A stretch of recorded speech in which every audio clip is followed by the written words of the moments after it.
ॐ सहनाववतु सहनौ भुनक्तु सह वीर्यं करवावहै तेजस्विनावधीतमस्तु मा विद्विषावहै।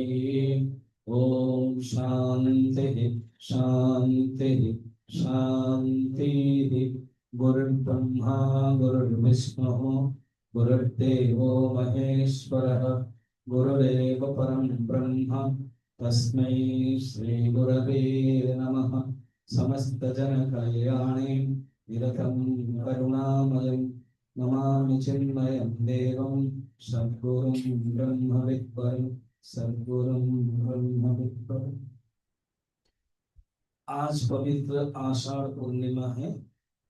वेद व्यास जी का जन्म में व्यास पूजन मनाया जा रहा है। खुद निर्गुण निराकार ब्रह्म जब माया को धारण करते हैं ईश्वर बनते हैं। ईश्वर ही गुरु बनकर करते हैं। ईश्वर गुरुरात्मेति मूर्ति भेद विभाग दक्षिणामूर्ति स्तोत्र में भी कहा गया है कि जो सदाशिव है शंकर वो गुरु रूप में आते हैं। वेद व्यास जी भी भगवान की कला अवतार है, वो गुरु रूप में आते हैं। तो ये है सनातन धर्म की खासियत है।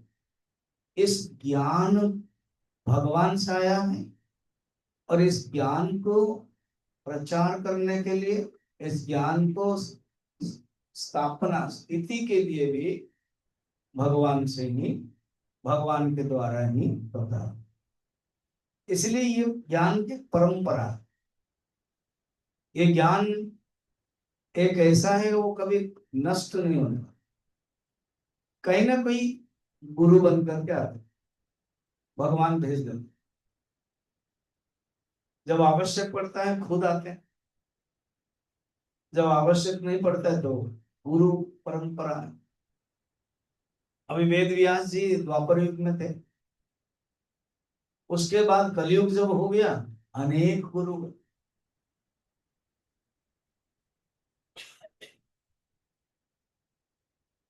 और पहले तो गुरु एक जगह पर बैठ जाते थे, शिष्य जाते थे उनके पास। अब है आधुनिक में गुरु जाते भी हैं, सुविधा भी है जाने का। और ये कोरोना के बाद तो और बढ़िया हो गया। अभी देखो आज ही आप लोग भी बैठे और इधर भी सुन रहे हैं।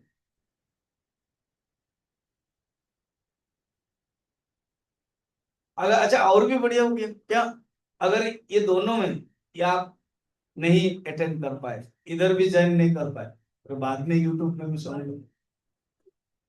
अभी चल रहा है तो यूट्यूब में कितने सुविधा हो गया, माने ज्ञान के लिए इतना सुविधा हो। मगर देखा जाए तो ज्ञान के गुणों के दृष्टि से, अवेलेबल की दृष्टि से मिल गया, और हमारा अधिकार के दृष्टि से कम है। हमारे जो एबिलिटी है वो कम है। पुराने जमाने में सत्ययुग में एबिलिटी बहुत तगड़ा था। जो कैचिंग पावर है ना, उस समय बहुत वैराग्य जिसे बोलते हैं, विवेक बोलते हैं, अंतःकरण शुद्ध कहते हैं, वो बहुत ही सत्व। अब ये कली के प्रभाव से कम हो, इसलिए बार बार सुनते रहना चाहिए। बार बार ये शास्त्र से, जैसे बीएसएनएल कनेक्ट्स इंडिया, तो एक शिष्य के नाते दो चीज को कनेक्ट रखना है भगवान के लिए। दो चीज, एक है गुरु और एक है शास्त्र, जिसको छोड़ना नहीं चाहिए। गुरु के साथ जुड़ा, शास्त्र के साथ जुड़ा। वेद व्यास जी का जन्म बड़ा इंटरेस्टिंग। बारिश हो रही है, संध्या का समय है। एक प्रसिद्ध प्रसिद्ध ऋषि है पराशर, वशिष्ठ के पुत्र का नाम शक्ति और शक्ति के पुत्र का नाम पराशर। वो यमुना नदी पार करने के लिए चाहते थे। वहां देखा कि कोई भी नौका नहीं, और वो प्रसिद्ध ऋषि थे, उनको पता है कि मैं पार करना चाहता हूं। बारिश के कारण नाविक लोग नहीं है, वो जो धीवर पल्ली है वहां अंदर घुसे, तो जो वृद्ध है दासराज है, सोए हुए, बुखार हो रहा है। तो उठ करके प्रणाम तो किया, कहा कि मुझे तो बुखार हो रहा है, मैं नौका नहीं कर सकता हूँ, और बाकी लोगों के कुछ दिक्कत है, कुछ लोगों के नौका डूब गई है, मुझे तो जाना है, पार करना है। तो अंदर से एक सुरीली आवाज आई, ऋषिवर, आपको अगर ऐतराज न हो तो मैं पार करा दूं। पूछे कौन हो तुम? तो दासराज की पुत्री थी, सत्यवती।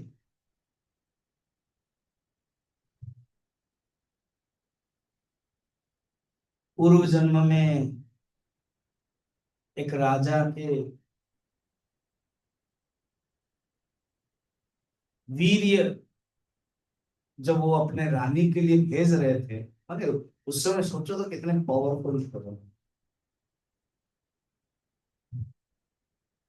तो एक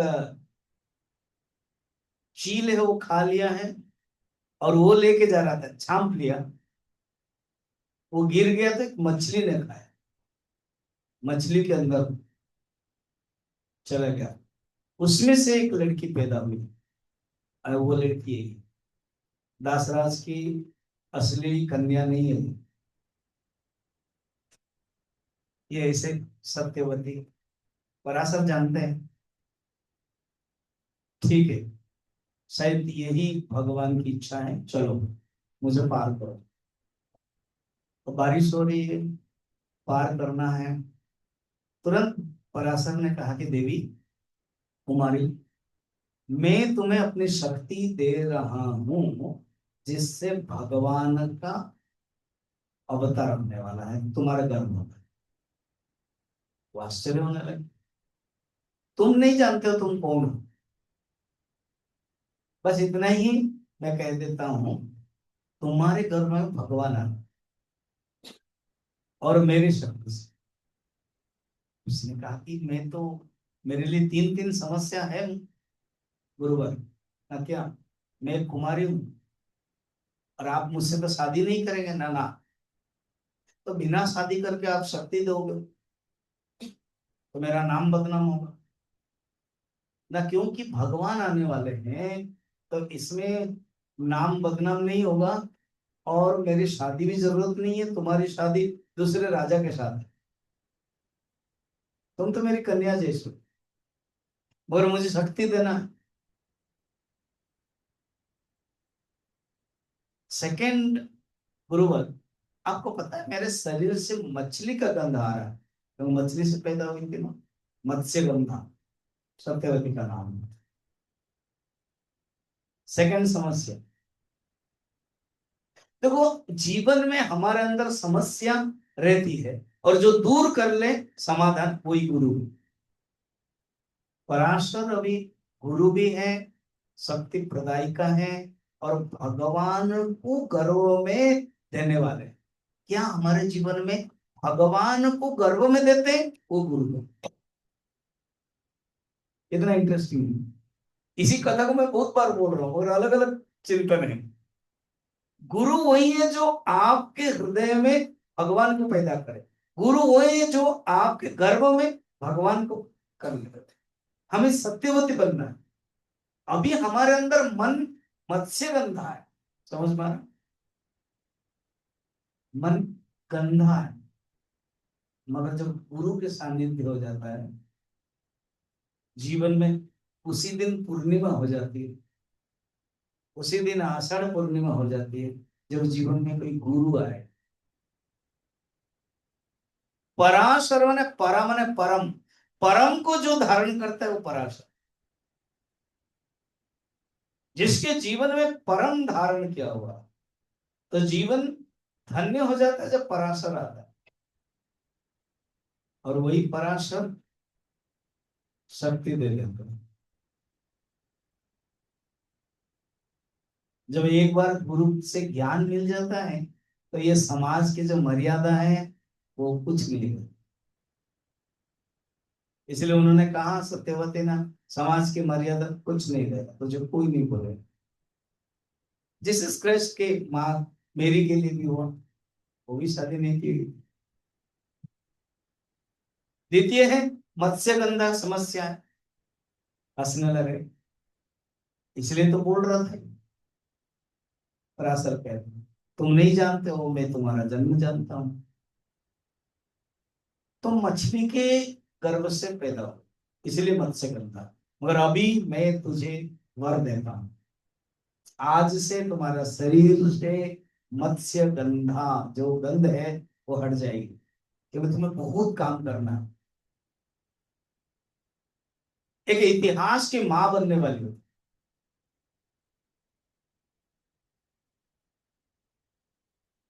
जिससे द्वापर युग का एक स्वर्णिम इतिहास बनेगा।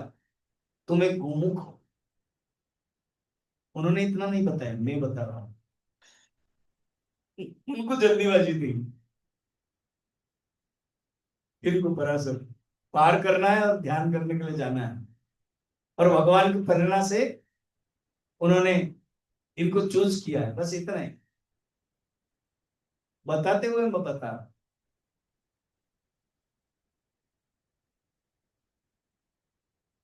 कोई भी ग्रंथ अभी नारद भक्ति सूत्र हम शुरू करेंगे 13 तारीख से। छोटे से सूत्र है, और मैं इतना लेता हूं तो कहते छोटा सा सूत्र है और आप इतना ले रहे हो, यही तो इंटरेस्टिंग। तो पराशर द्वितीय समाधान कर देते हैं। अब तुम योजना गंधा होगी, और ये योजना गंधा मैं शक्ति देता हूं, जिससे तुम्हें तुम्हारा उपयुक्त वर मिलेगा। योजना गंधा माने योजन से तुम्हारे जो गंध है, सुगंधी है, पता चल जाएगा। और शांतनु उसी गंध से आकर के मिलते हैं सत्यवती से। फिर कथा लंबा होती।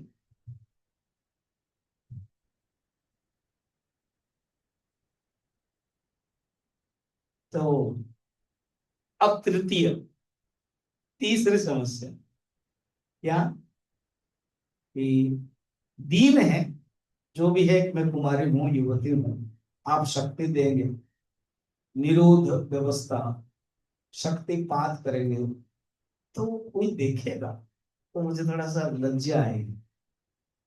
कहते मैं कोहरा बना देता हूँ, मैंने मैं बाउंड्री करा देता हूँ, मैं बुलेट प्रूफ करा देता हूँ,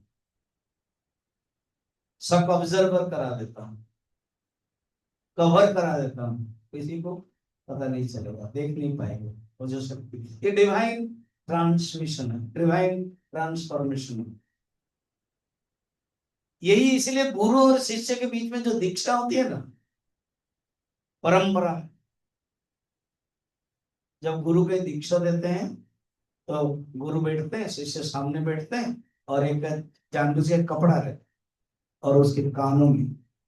जब व्रत उपनयन भी होता है, जनेऊ संस्कार, तो ब्राह्मण गुरु क्या करते हैं, बालक को गायत्री मंत्र देते हैं, मंत्र देते हैं, ओम भूर्भुवः स्वः। तो यहाँ पर भी गुरु दीक्षा देता है, उसे कवर होता है। तो ये भावना है, तो उन्होंने कवर दे दिया, शक्ति दिया, और ये उतरे और पुत्र हो गए। ये कभी संभव है मानव में? और तो चले गए, पुत्र हुआ, जिसका नाम है वेदव्यास। इसलिए उनका पहले स्टार्टिंग में नामकरण देखना, कृष्ण द्वैपायन। स्टार्टिंग में अगर देखा जाए तो सत्यवती सुतः सत्यवती नंदना माँ, और पिताजी के दृष्टि से पाराशर्य, पिता में है पराशर, और ये दो हो गया पिताजी माताजी की दृष्टि से। कलर के दृष्टि से कृष्ण, क्योंकि उनका काला रंग का था, जैसे भगवान कृष्ण का, अर्जुन का, द्रौपदी का, वैसे कृष्ण। द्वीप में जन्म ग्रहण किया था, इसलिए द्वैपायन, जो यमुना के जो द्वीप रहता ना वहाँ। इतने नाम हो गया। फिर उसके बाद बृहस्पति आए और उनको लेके चले गए। बृहस्पति शिष्य। फिर बादरायण, बद्रीनाथ आप गए हो ना, बादरायण, अब समझ में आ रहा है। अभी हम गए थे डॉक्टर शैली सीमा, सब गए थे फिल्मों, और उनके सीमा कुमार, मैंने कहा चलो उसको देखना तभी याद रहेगी।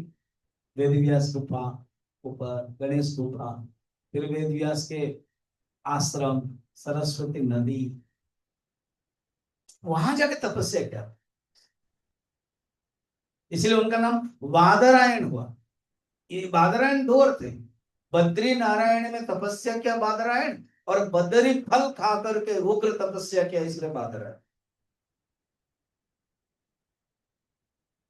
फिर लास्ट जो फेमस है, वेद व्यास, वेद को अलग अलग किया। व्याचुस व्यासोचिष्टम जगत सर्वम, वेद, वेद व्यास अगर नहीं होते ना, हिंदू धर्म खोखला जीरो। जितने भी ग्रंथ किया वो कौन किया? वेद को अलग अलग किया। उपनिषद इसमें है, ब्रह्मसूत्र लेखा, 18 पुराण, 18 उपपुराण, ब्रह्मसूत्र, कितना क्या नहीं दिया उन्होंने, महाभारत, भागवत, पुराणों में सब कुछ। ऐसे गुरु की महिमा जब हम सुनते हैं तो हमारे अंदर नतमस्तक हो जाता है। तो आज ये पवित्र दिवस में इतना ही, वेद व्यास जी के, उनके जो पवित्र ग्रंथ है भागवत, इसी महीना में शुरू हो रहा है। आप लोग जरूर आइएगा, उसका डिटेल में अभी 5 मिनट बोलूंगा। भागवत 26 तारीख से होगा। आप लोग संकल्प करना है, आना है, सुनना है। 2 घंटा, 4:30 से 6:30, 26 से अगस्त 1। 25 तारीख को हम अधिवास करेंगे, भागवत को प्रतिष्ठा करेंगे, कलश स्थापना करेंगे। तो यहाँ 3-4 बार भागवत हो चुका है, और इस बार और थोड़ा जोड़ रहे हैं। तो सबको एक एक कलश लेना है, ठीक है। इसका जो नाम है, नेम है, आप पुष्पाम्मा को दे देना, है ना। उसका जस्ट डिपोजिट जो है वो कर लेना, किरण ने कर दिया। तो हम लोग मंदिर से लेंगे, मंदिर में जल सिंचन होकर पूजा होगी, और कलश में तो जो मुख्य यजमान है वो भागवत पकड़ेंगे, और जो सह यजमान 2-3 है वो लोग अलग कलश रहेंगे, और बाकी सब आप लोग कलश लेकर के, हाँ, हम लोग झंडा भी रखेंगे, थोड़ा वाद्य होगा,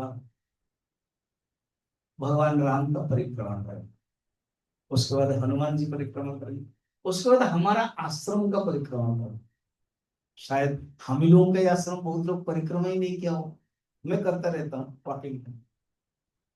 तो इसलिए उसके बाद मैक्सिमम कितना, 15-20 मिनट, फिर भगवान का नाम करके इसी हॉल में आएंगे, उसको कलश को रखेंगे, बस उसके बाद चार थोड़ा सा पीले। तो ये है 25 तारीख का कार्यक्रम है, आप लोगों को सबको देना है, नाम दे देना। 26 से 1 तारीख तक प्रवचन है, आप सुनना। उसमें आप लोगों के, एक तो प्रवचन के रूप में सुनना है, दूसरा है आप किस प्रकार के योगदान दे सकते। तो मुख्य यजमान तो हो गए, अगर सह यजमान बनना है तो वो कर सकते हैं, दैनिक यजमान बनना है तो वो आप, एक दिन का 7 दिन है, उसमें से एक दिन का अर्जन बने, है ना। तो और भी 1-2 बन सकते हो, तो उसी दिन जिस दिन आपके लिए है, उस दिन आप मॉर्निंग आओगे। डेली 8 से 9 पूजा होगी, उसके बाद पाठ होगा, पंडित जी आ रहे हैं। तो उसी दिन जो यह दैनिक है, जो सह-यजमान है और यजमान है मुख्य, वो पूजा में रहेंगे। दैनिक हो एक ही दिन में रहे। तो रोज आरती होगी तो वो आरती यजमान बन सकते हो आप, या उसी दिन का आरती कर सकते हो। तो ये भाव है, जुड़ाव है। जैसे आज पूजा हुई तो उस पूजा के साथ हम लोग जुड़े, तो ऐसे भागवत के साथ जुड़े। पर्व है, उत्सव है। फिर जो डेली प्रसाद होता है, फिर लास्ट दिन हवन होगा 2 तारीख। लास्ट दिन मैंने 8 तारीख। तो हवन आप कर सकते हो। अब जो है हवन है, एसके जैन और रुमिल यजमान बने, और एक दो कोई होंगे। फिर भंडारा है, तो लोगों को बुलाएंगे, जैसे हम लोग रामनवमी में करते हैं। ये हमारा सेकंड उत्सव होगा रामनवमी के बाद। तो लोग आएंगे भंडारा, तो उसके लिए आप दे सकते हैं। इस प्रकार के कार्यक्रम, बड़ा कार्यक्रम है। इसका मुख्य यजमान डॉक्टर शैली है, और 3 यजमान हैं। जनक सचदेवा है, डॉक्टर प्रेम सिंगला है, और मंजू बंसल है। और भी कोई कहना चाहते हो, देवी हो, हवन हो, आप बस। ये रहा भागवत के बारे में। ठीक। अब कार्यक्रम के दृष्टि से आज 10 तारीख है, एंड 13 तारीख से हम नारद भक्ति सूत्र शुरू करें। 5 से 6 आपको आना है। आओ, कनेक्ट करो। ज्ञान है, नारद भक्ति सूत्र में खुद वेद व्यास जी का नाम ले रहे। पूजादिशु गर्गाचार्य, कथादिशु पाराशर्य। ठीक। 16 तारीख हवन है, हवन संक्रांति, संक्रांति हवन जुलाई। 9 से 10 होगा, फिर 10 से थोड़ा सा प्रसाद होगा, फिर 11 से 12 मीटिंग भी होगा। ठीक। ये कार्यक्रम उस दिन क्लास नहीं होगा। 19 तारीख को सुंदरकांड पाठ है, 4 से 6। यजमान सुदर्शन गुप्ता। ठीक है। फिर मेरा कंटिन्यूस क्लासेस चलेगा 23 तारीख तक, नागन भक्ति से। 24 हम ये हॉल डेकोरेशन आदि कुछ करेंगे, इसीलिए छोड़ देते हैं। 25 में तो आप लोग मिलो। तो ये है कार्यक्रम है। और